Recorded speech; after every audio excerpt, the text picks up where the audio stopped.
The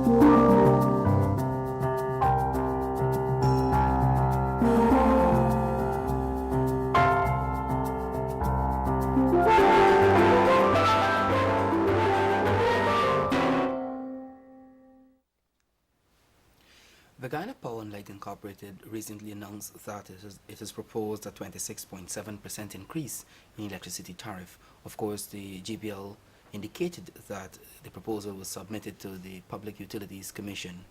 Joining me today to discuss the proposed increases and the impact of the removal of the subsidy from the GPL by Parliament during the discussions on the 2013 national budget is the Honorable Samuel Hinds, the Prime Minister of Guyana, with responsibility for the energy sector. Yes, I would say particularly the minister responsible for the electricity sector.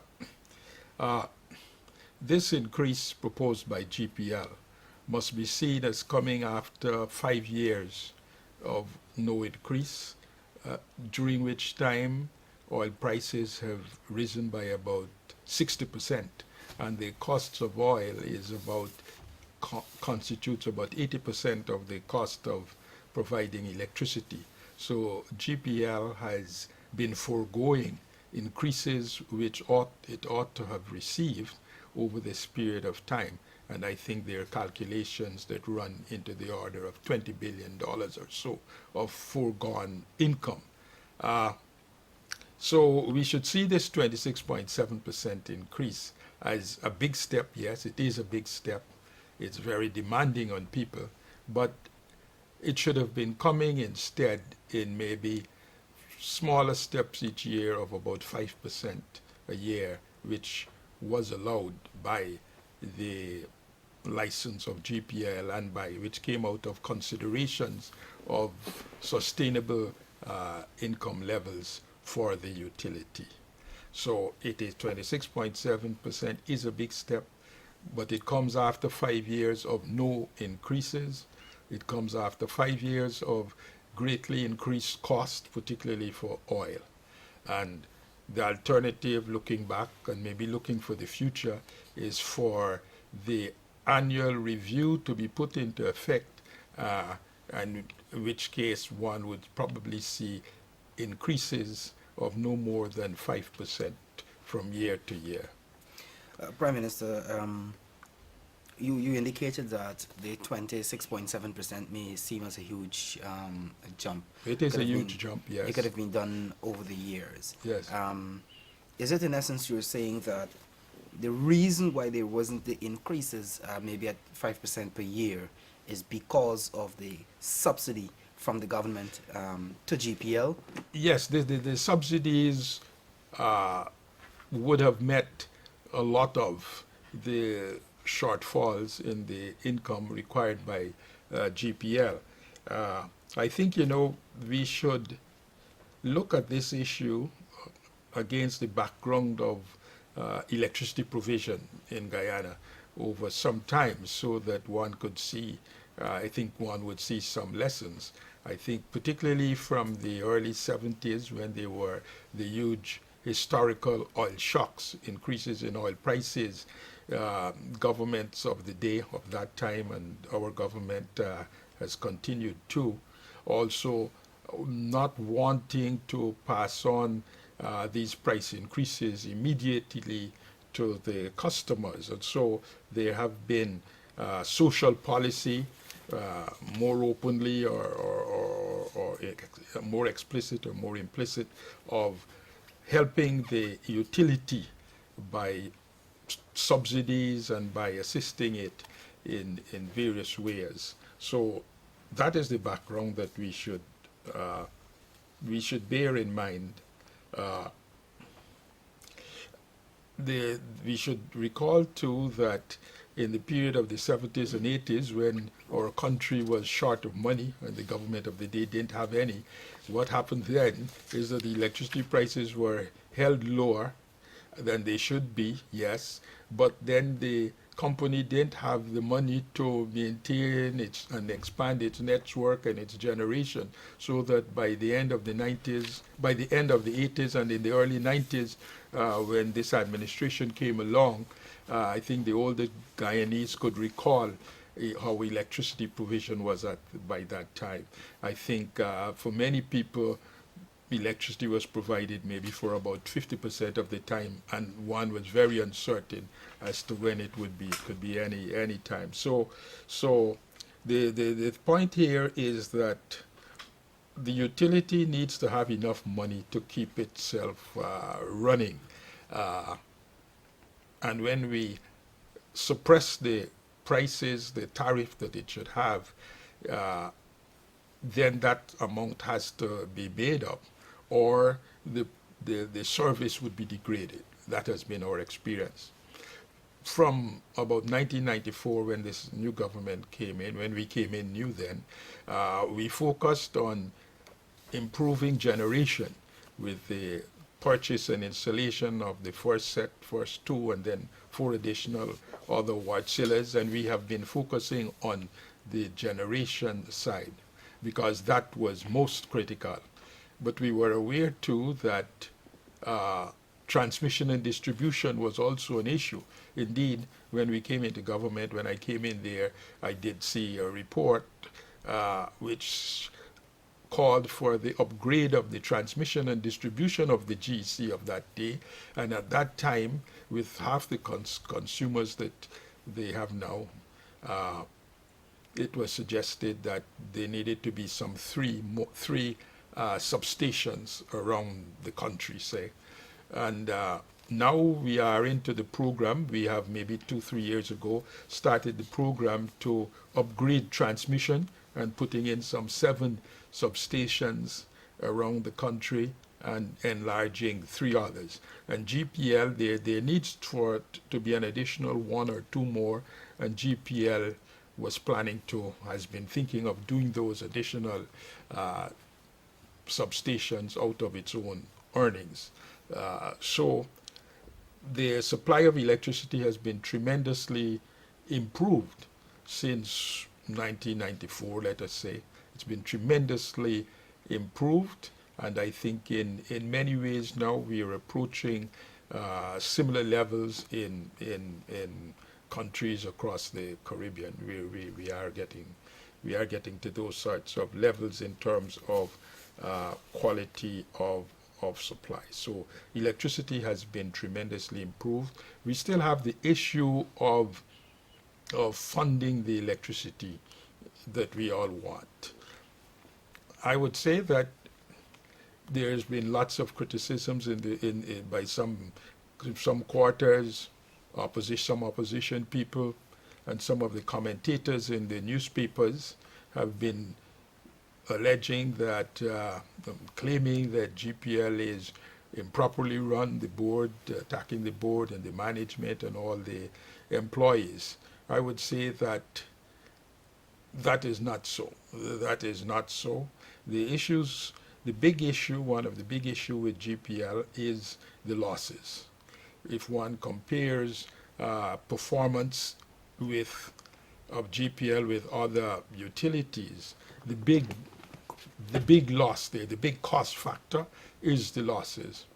And losses are usually considered in 2 components. One is the technical loss and the other is the commercial loss. And whilst I have been maintaining pressure on GPL board, management and all the employees to reduce losses, or not I alone, the IDB, who has had a continuous oversight of electricity sector, maybe starting in the 80s, they too keep a continuous eye on GPL, and I do. And there's pressure to reduce the losses, but we must recognize that technical losses require huge investments to make them effective. I've spoken a bit just now towards the transmission side, but there's also the distribution side. And indeed, in preparation for a miler, there are many studies have been going on as we work towards concluding all of the considerations and agreements for Mila. One of the consulting groups that was retained by the IDB has suggested or proposed, maybe 18 months ago, that there needs to be an investment into GPL of some 250 million US dollars to bring the networks of GPL up to a level that they think is required. 250 million US dollars of investment. That is easily said. Getting it is another issue, but even more than that is the issue of making the payments for that investment. Even if one puts it at 8%, it's like 20 million US dollars a year extra. Of course, in time, one would expect that it would reduce the losses and it would be economic over 5 or 10 years. But initially, the initial surge in cash flow that would be required would itself maybe want to add another 20% or so to rates. So the technical side needs investments, and we have started with the investments in the transmission area with those substations. We still have to think about what might even be more expensive is the upgrade of the distribution systems. So that is not totally within the realm of the GPL as such. It's an investment which the owner normally, with money which would be raised, if possible, on the equity market, some by equity and some by loans. So that is an issue there. The other big part of our problem with losses is commercial. And here one includes here a large variety of ways in which consumers, the public at large, us, you and me, receive electricity or are billed for, or we arrange, or as it happens, a lot of times by intent, on purpose, that we're billed for much less electricity than we use. We have a total loss, technical and commercial, of about 31.5% in GPL still. There have been times when it had been up to about 45%. We have pressures have brought it down to about 31.5%, on which we might say about 14% or so maybe technical, and about 17-18% maybe commercial. Theft. There is a little bit of commercial loss which may be related to meters running low. But I would say this: most times when meters run high, people complain to the electricity, to GPL, to the utility. But when the meters run low, most time they don't complain. So even then, even though it was something they didn't arrange or plan to do, they allow it to be. They don't bring it to notice. So now, to all of that too, the commercial loss also requires investment, but most of all, it requires a culture change in people. Indeed, when one thinks of Barbados with a reported total loss of 6.5% versus our 31.5%, one can see. Indeed, if one could wave a magic wand, and tomorrow we get down close to the Barbadian loss figure, there would not be the need for, the system will not show the need for this increase in tariffs. There would be that much more electricity being billed, which would bring in the monies required.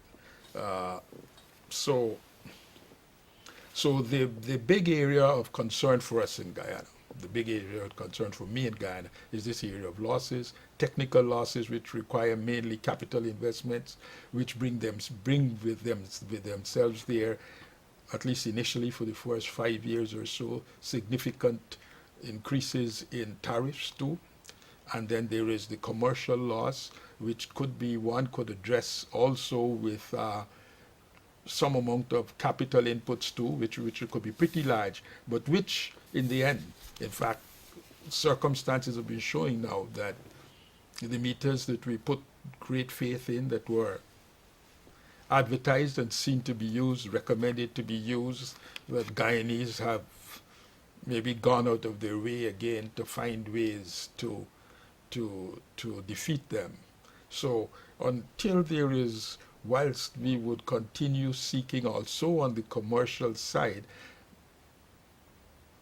solutions which imply also significant capital increases, I think that until such time as we have a culture change, or maybe let me put it another way, it is essential that we have a culture change in Guyana with respect to obtaining more electricity than one pays for, or paying for less electricity than one uses. When one looks at the numbers, significant numbers of people, 1 in 10 Guyanese customer is taking less electricity, paying for less electricity, or arranging for less electricity to be billed than they're using. At least some numbers like 1 in 10 of our Guyanese consumers are doing that. And to counter it with technology is a road we have been recently starting to go on. In the case of the smaller domestic kind of consumers, it raises maybe the average installation cost in a built-up area from about $50,000 to $60,000 to $300,000 for duplex cables instead of separate cables and so on. There are things that have been brought to the attention of GPL, ways to handle it. We've had experienced people from the Dominican Republic come in, and they have discussed and shown ways to try to defeat electricity theft. And we've been doing much of it, but as I say, there's some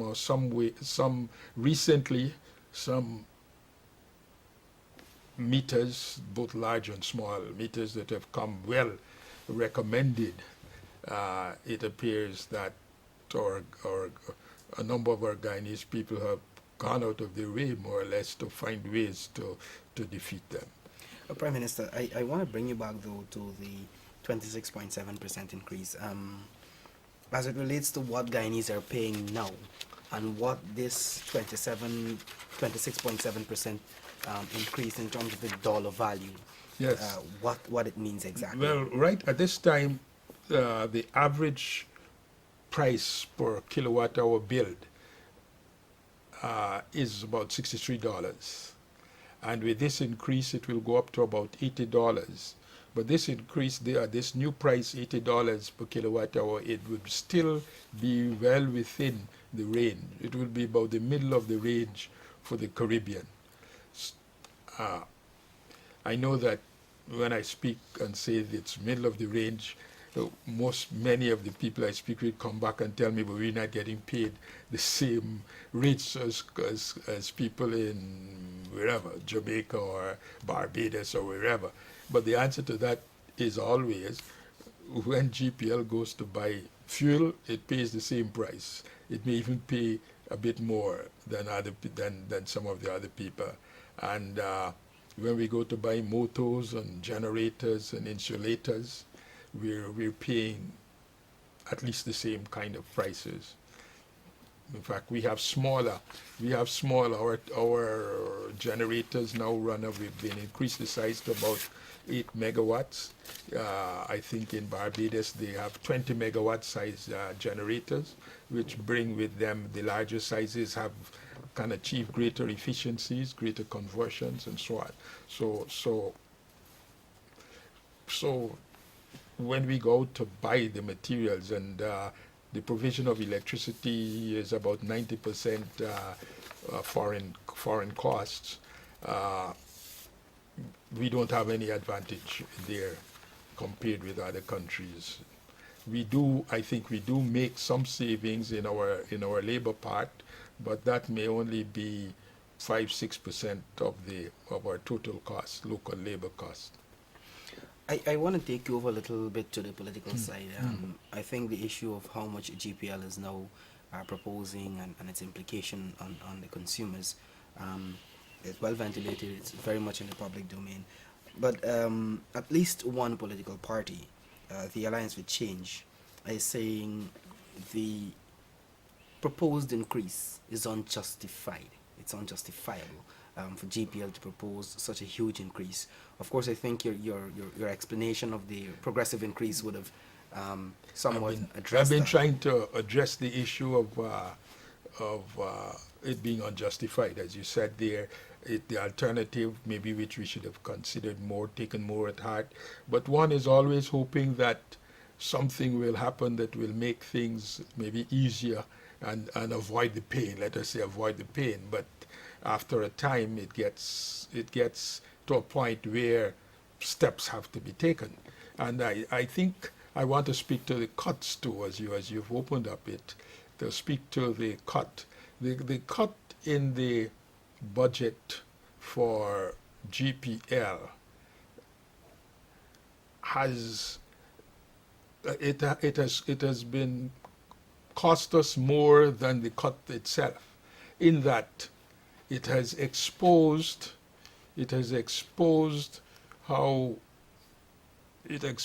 issue of government subsidies to GPL, and it has reinforced and made much stronger the arguments that GPL should always each year be charging a tariff that is required and is established in the formulation in its license.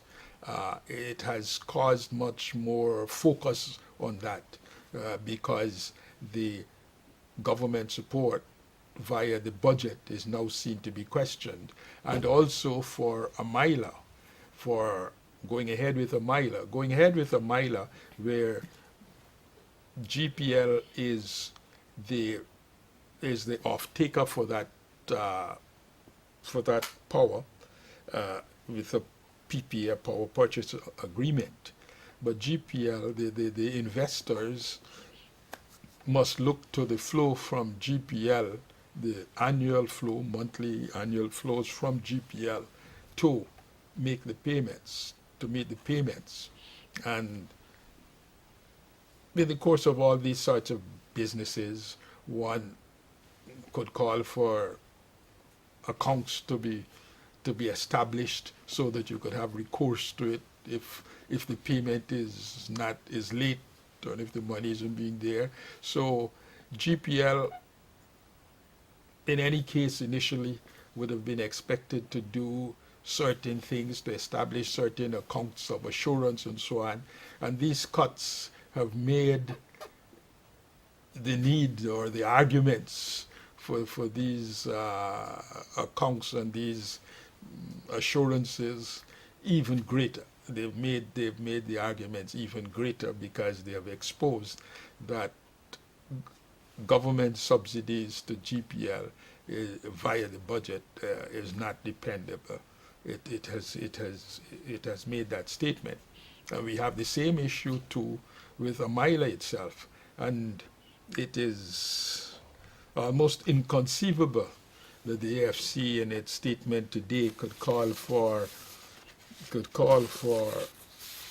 something with abundant alternative sources of energy in this tropical land of ours in terms of wind, solar, and hydro potential.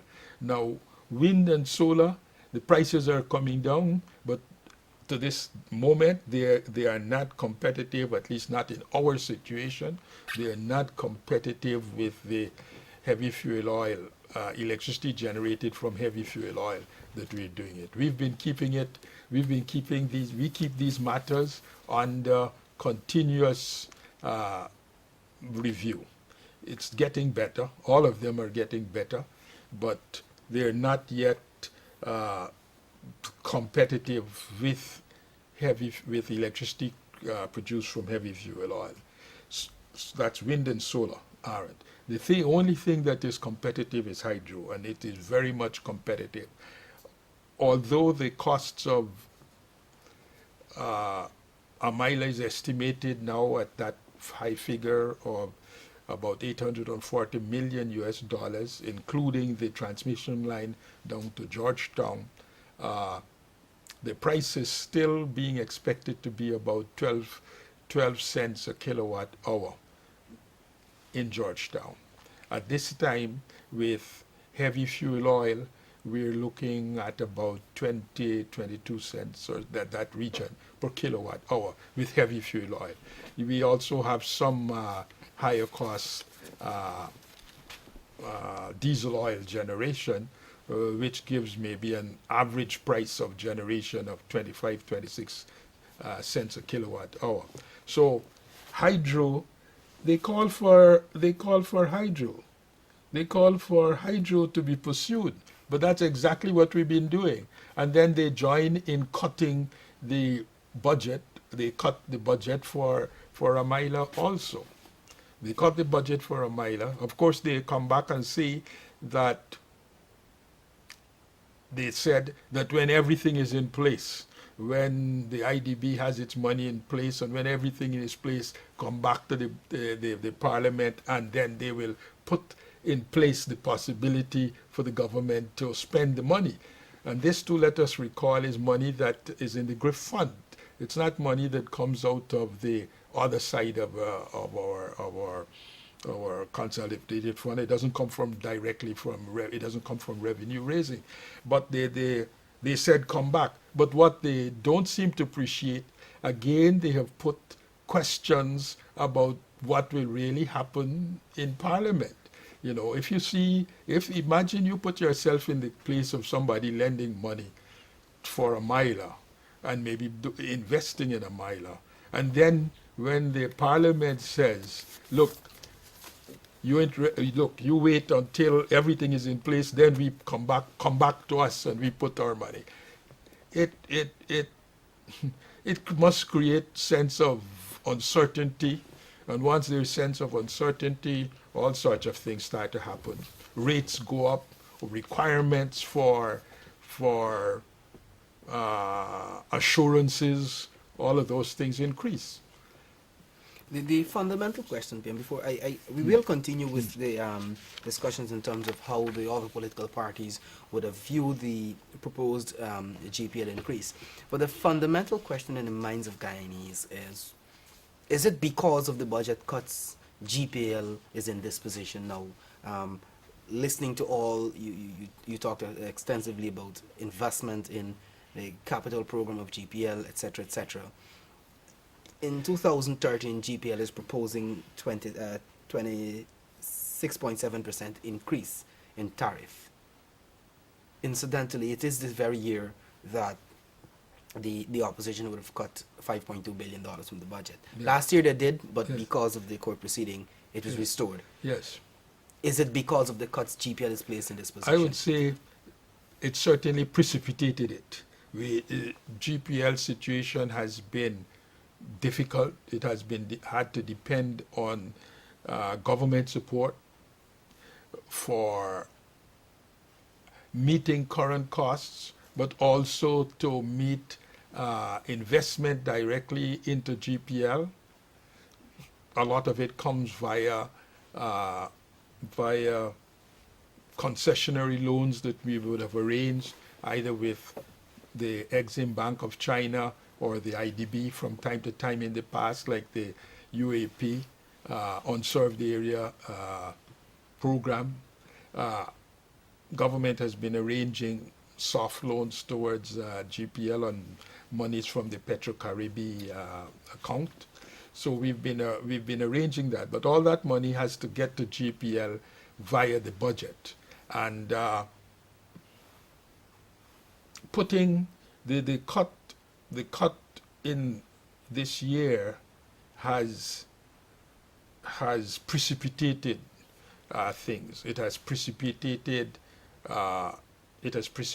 this increase. If there were no cut, the GPL would still be in a tight situation. But this, you might say, is maybe not the last straw that broke the camel back, but maybe the last sheaf of straws that broke the camel's back. And as I said, it has caused a lot of the preparation to GPL now has to be prepared to receive the power from a miler, and that means putting arrangements in place to satisfy the people investing in a miler that GPL is in a position that the GPL is a credible off-taker of current. It's credible that GPL would be able to meet the payments for the electricity that it receives and that the Guyanese consume. And that has certainly been probably pushed up another notch. Or maybe when we could have argued for maybe somewhat lower levels of assurance, maybe now the levels of assurance is going to be tougher levels. So it has made the beyond the money itself, which is needed, it has made the task more difficult. My understanding, though, of based on the discussions since the budget, is what is happening here now in reality, that 26.7% on every Guyanese electricity bill that was being covered by the government subsidy, GPL now is in a will have no other choice but to say that 27% that the government was paying for you via this subsidy, you will now have to pay it. In essence. Yes. I would say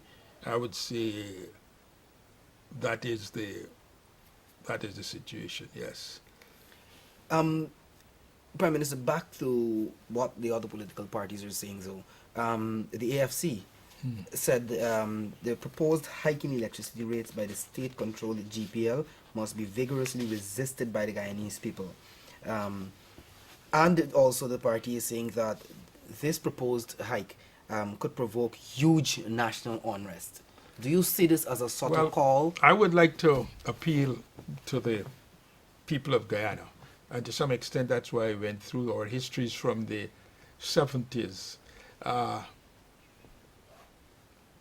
Let me look at some scenarios. Yes, people could rise up and say we're not paying the prices, or no, and so on. We're not paying it. To the extent that GPL, though, has to make its way, we could end back in the 1970s, where systems deteriorate. Things could not be done, and systems deteriorate, and that would be a worse position.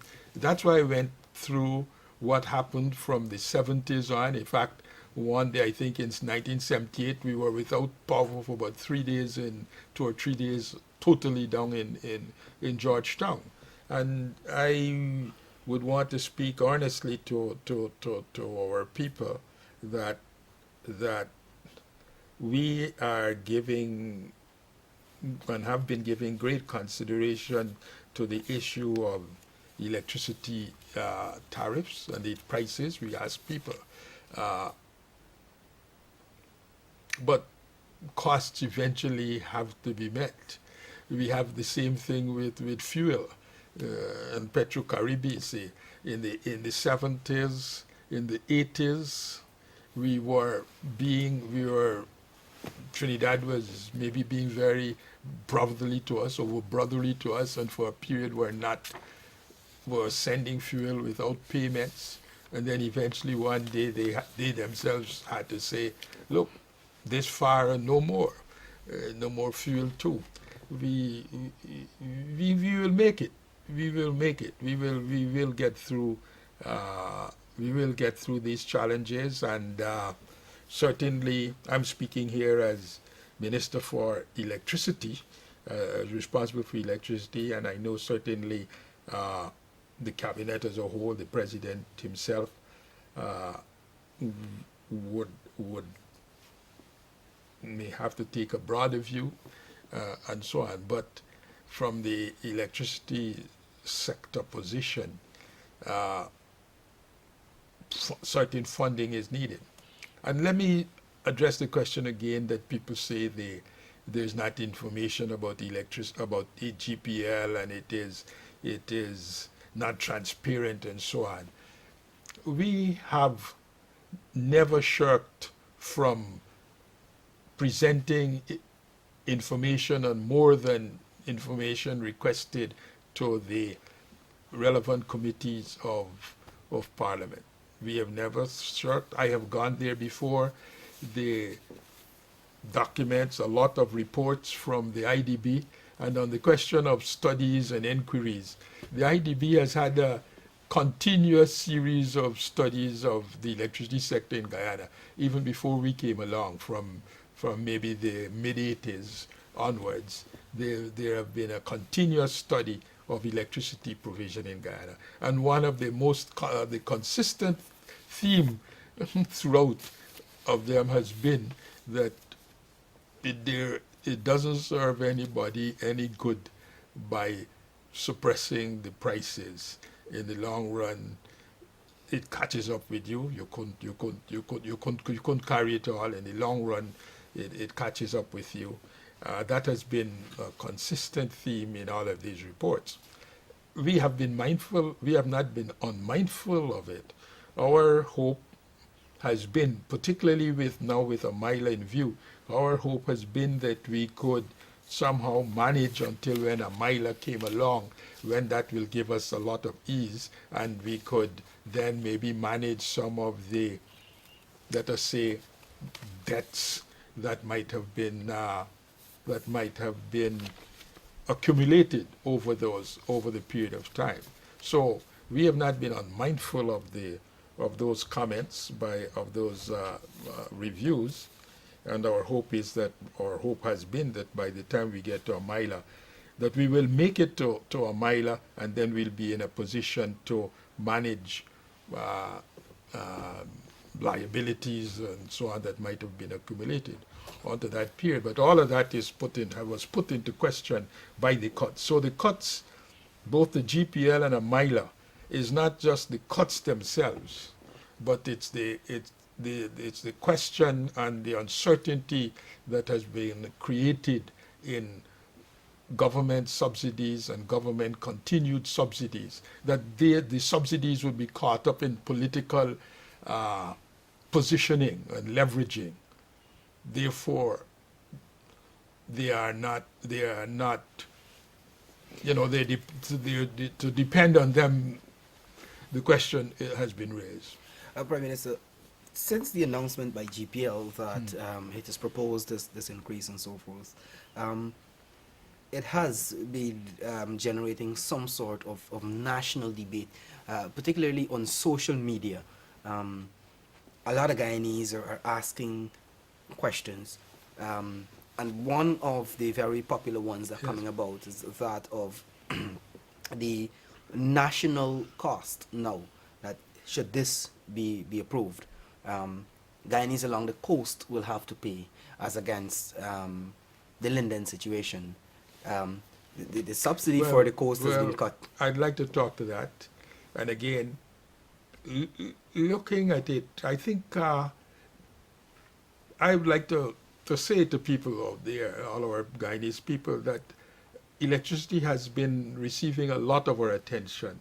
And so the position we came to last year was that we should start moving Linden, which has maybe about like a 85% subsidy, and converge it with GPL, which at the time and up to now is receiving maybe just as much as we put in there now, 25 to 30% subsidy, and that we should look to converge over a period of 3 to 5 years.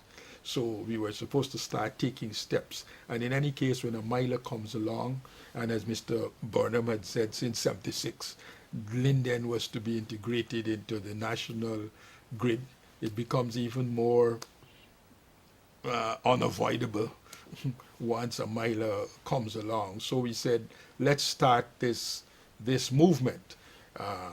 But you know what happened there, and now the government has a commitment not to touch the rates in Linden until these two committees would have reported. And the committees, one may be ongoing, but one I think started off and then fell back and hopefully would restart again. Prime Minister, I know we're running out of time, but the opposition leader indicated recently that there hasn't been any evidence of the impact the 2013 budget cuts is having on Guyanese, whether it's in GPL, the Ministry of Finance, Myla, etc., etc. I would say this, that many of those things that we're doing and that are affected by the cuts are things that you may not see the effect for 3, 4, 5 years. So that not seeing an effect now maybe is because people are always managing as best they could. And in any case, one read and saw an article in the papers recently that CGIA, the new CGIA has been at least marked in time, whilst maybe it is thought what should be done. So, say for example, you have a big system like a GPL, you could probably forego maintenance on networks and replacements in stores, and you may be able to get by for 2-3 years, but it steadily gets worse and worse until sometime it really gets into trouble. You know, the leader of the opposition shouldn't depend on the management in these companies and the government departments doing their best to manage in the ways, manage in the circumstances they have, to manage the best way they could. You know, systems like these large systems don't just break down one day to another just like that. It takes a long time once you have people there who are trying to keep the system going as best they could. But the thing too, it costs you because recovery becomes more difficult, and slowly you start to see more losses. It may be that stores start to shrink. It takes you maybe when you could have gone and got a transformer from a store, now you have to wait for an order to come abroad and financing and getting it back. It may take you 6 months to get a transformer for your building if something happens, or if you have a new building going up. That's how it comes into effect. Prime Minister, we are almost out of time. We have just about a minute more.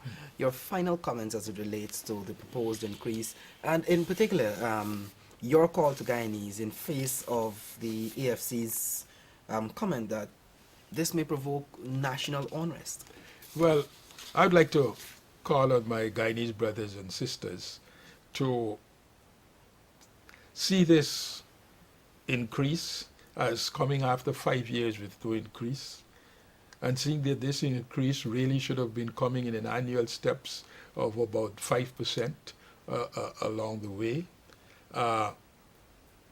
And even though it's difficult, even though it's difficult and demanding, if we look back to our history, and we could say forget the increase, maybe I could say forget the increase, but if we look back at our history, we would be going down the road again of the 70s and the 80s.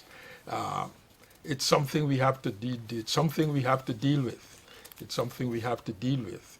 And I regret too that these cuts took place not only for the value of the monies in the cuts themselves, but that it has caused a concern in all who deal with GPL that dependence on government flows to GPL now is something to be questioned. It has increased all the calls that GPL must receive the tariff that it requires. In fact, a tariff increase here going to the tariff that is required now would help in reducing the questioning of whether GPL would be able to make its payment to a miler so that we could get generation costs at half of what it has been, and so on. Prime Minister, I want to thank you very much, and I want to thank you very much for joining us.